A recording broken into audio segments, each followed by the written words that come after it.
Welcome students in another online class session. So in this lecture we are going to start section 3, the Earth's movement. So please open page number 9. So let's start from Earth movement. The Earth is not a stationary body, it moves. The changes of season and change from day to night are proofs of the Earth's movement. The Earth moves in two ways. One is rotation and the second is revolution. In rotation, when the Earth spins from west to east on its axis, and in revolution, Earth moves around the Sun.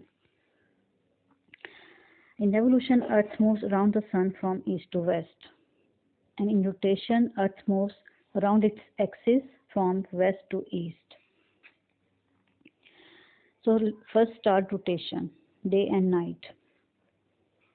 The Earth rotates on its axis, an imaginary straight line running from north to south through the Earth's center.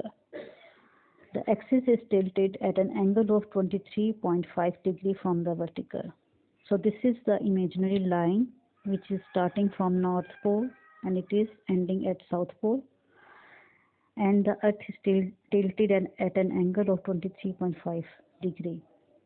The 2 points where the axis crosses the Earth's surface are called poles. These are the poles. One is North Pole and the second one is South Pole. The Earth completes one rotation in about 24 hours. This movement causes day and night. So the movement of the Earth around its axis, which it completes in 24 hours, it is the reason of day and night. As the Earth rotates from west to east, we observe that the Sun rises in the east and sets in the west. So as the Earth moves from west to east, this is west and this is east, around the Sun,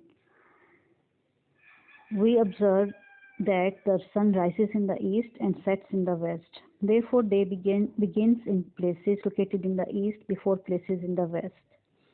At any moment of its rotation, half the surface of the Earth faces the Sun and receives its light, while the other half is in darkness. So you can see here in blue part, the part of the Earth which is facing the Sun rays, it is lighted. So, and the other one is darkness.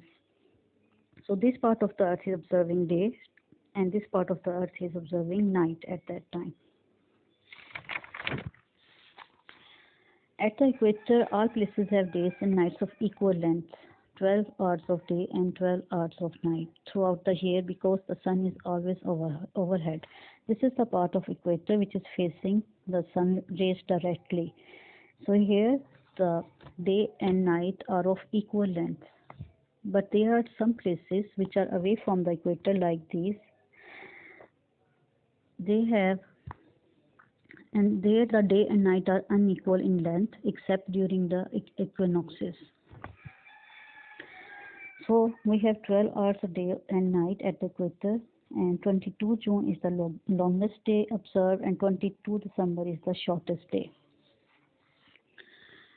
The polar areas of North and South beyond the Arctic and Antarctic circles experience 24 hours of daylight called midnight sun in the summer and 24 hours of darkness called polar night in the winter.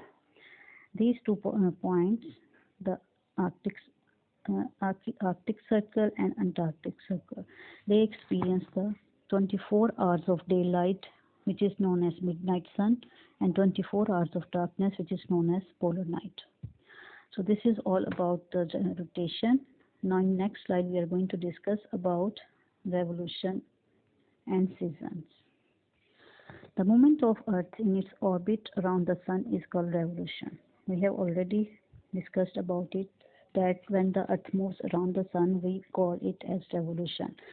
And the path of the Earth's movement around the Sun is elliptical or oval. It's around the path which is elliptical. And the Earth moves in an anti-clockwise direction, and it takes about 365 days to complete one circle. Every 4 years, the extra quarter of a day difference is adjusted by adding a 29th day in the month of February This year is called a leap year with 366 days. The sun is the source of energy for the earth's surface, and the degree of heat in the air is called temperature. So here we have a definition of temperature, that is the degree of heat which is measured in air, and it varies from place to place. So on the basis of this temperature, we may divide the seasons into four parts. The first one is summer, second winter, third spring, and fourth one is autumn. So this is all about today's lesson, in which we discussed the two movements of Earth. One is rotation, that is the movement of Earth around its axis, and the other one is revolution, that is the movement of Earth around the sun. So now you have a task to do question answers from question number 1 to 4. I am going to explain here. Question number 1 is name and define two movements of Earth. The answer is the two movements of Earth are first one rotation, second is revolution. When the Earth spins from west to east on its axis in clockwise direction, it's called rotation.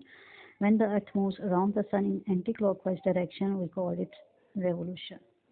Similarly, the second question, how are day and night caused? The Earth completes one rotation in about 24 hours. This movement caused day and night. In this slide, we have answers for question number 3 and 4. Where are day and night of equal length throughout the year? Explain why this is so. We have already discussed that at equator, all places have days and nights of equal length. And in question number 4, what is meant by midnight sun and polar night, which I have explained in slide. So this is all about today's lecture. Please keep watching my videos. Thank you.